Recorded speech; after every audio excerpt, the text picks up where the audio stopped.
Okay, today we're doing a deep dive into a really significant shift we've seen lately, the growing interest people have in owning rural land.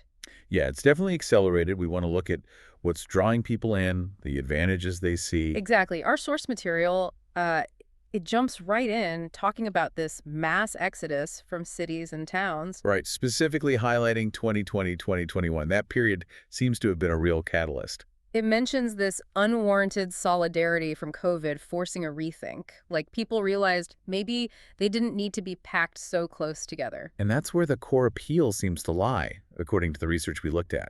It frames land ownership as the ultimate way to live in complete freedom. Complete freedom. That's quite a It phrase. is freedom from neighbors, freedom from restrictive rules, the freedom to really shape your own environment. It's about control, fundamentally.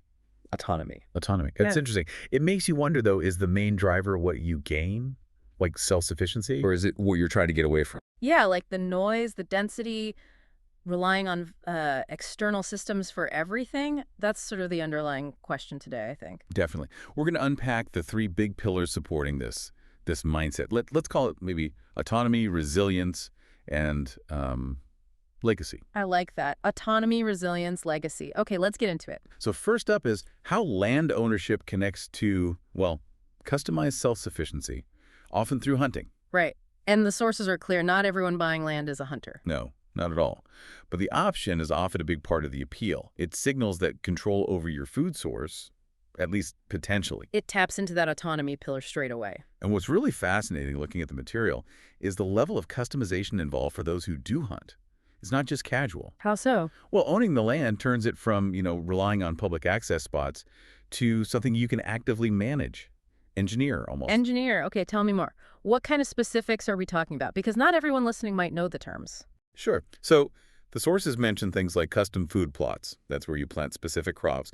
Fields designed purely to attract and nourish the wildlife. Ah, okay, so you're managing the habitat directly. Exactly.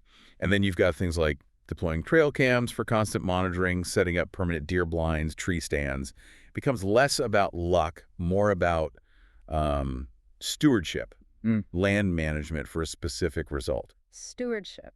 That ties right back into resilience, doesn't it? The idea of self-sufficiency. It does. The sources really connect those dots. Mm-hmm. You're providing the habitat, and then you're harvesting food from those same animals. It's presented as a closed loop. A very direct connection to your food. And the argument extends beyond just, putting meat on the table.